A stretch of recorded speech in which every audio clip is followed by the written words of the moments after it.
if you're asking me about why or how I joined the Air Force, Yeah. that one I know. You remember that? I remember that one Okay. vividly. Vividly, I remember it. Share your story, Father. Okay, story about to share how I joined the Air Force.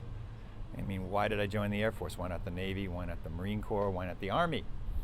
Well, I was working at a dead-end job. I feel funny saying dead-end job because it was probably more my attitude than anything.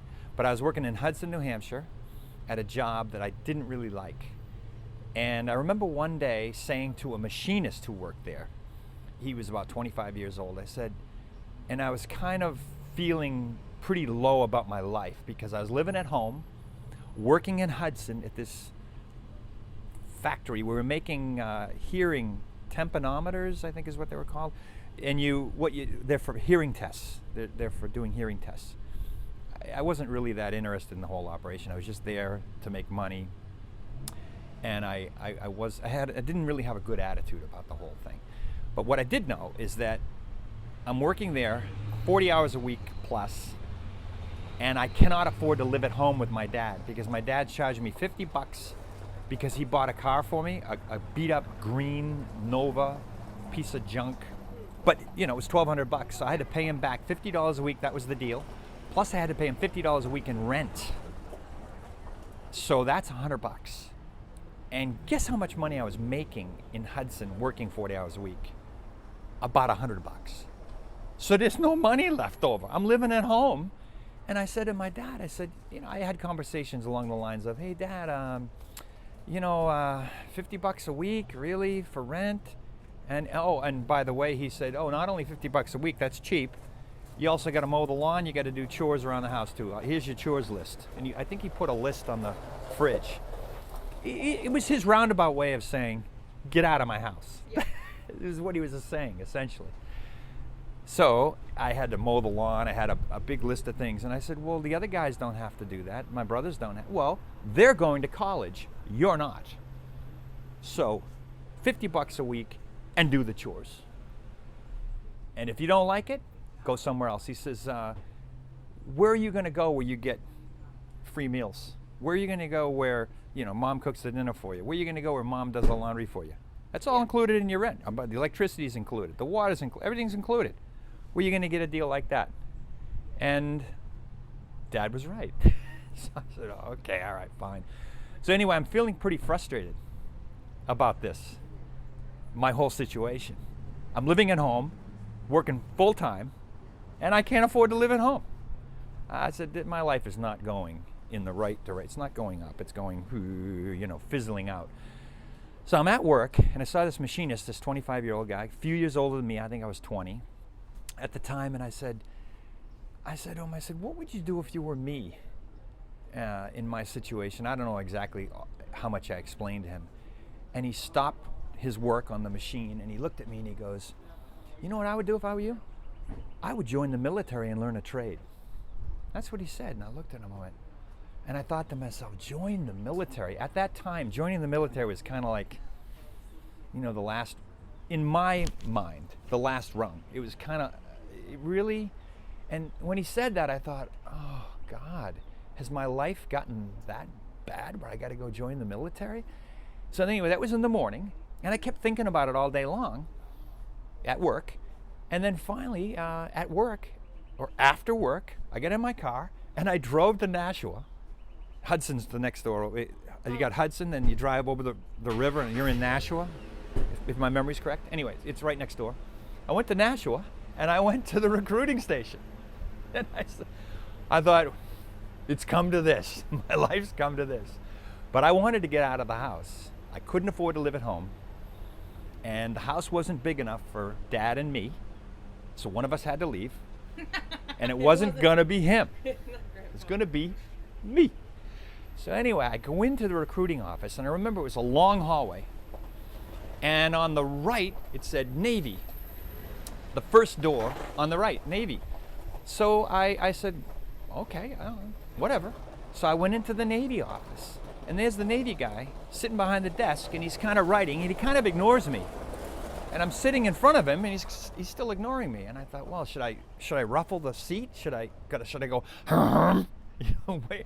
And then finally he looks up at me and he says, "Yeah, what do you want?" And I said, "Well, what do I want?" I'm thinking, confused-looking kid wanders in off the street, recruiting office. If I knew what I wanted, would I be here? If I knew what I was doing, would I be here? But anyway, I said to him, well, I just came in to find out about, what the Navy has to offer and just get some information about the Navy. And he says he made a command decision, a decision that was probably in the best interests of the United States Navy. When he told me, he said, we've got plenty of people right now, but maybe some of the other services are looking for someone. Yeah, okay. And that was it. And then he went back to writing. There was some silence, and I got up out of the chair, and I walked out, and I went, oh my God, even the Navy doesn't want me. So I walked. I don't know why I didn't just leave right after that. I mean, my self-esteem was it was in the dirt. So I don't know why I didn't leave, but for some reason, I kept going down the hallway, and the next door on the left said Army. So I looked into the Army door, and there's this guy in a military Army khaki uniform sitting behind the desk. He's writing away too.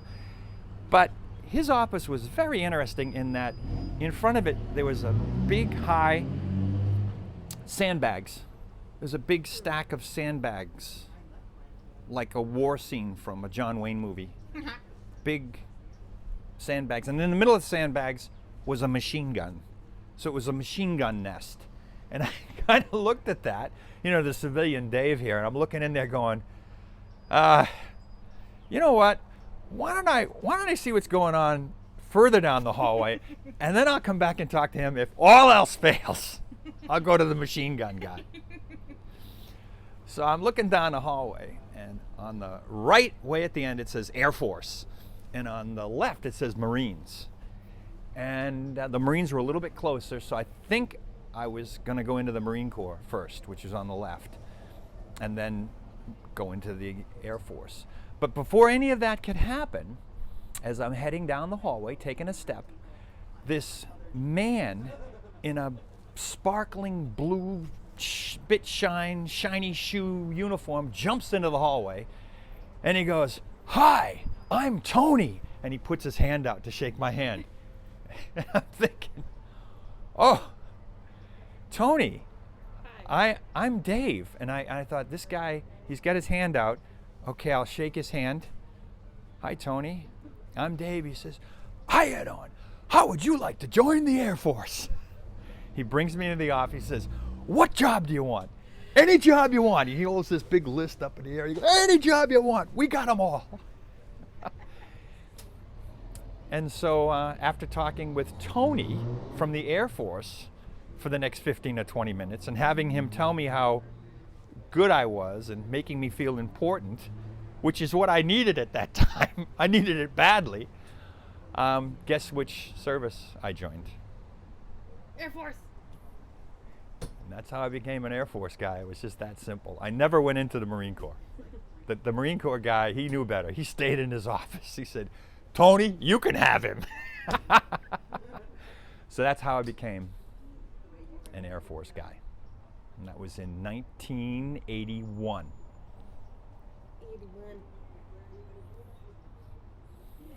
And that concludes my story of how I joined the Air Force.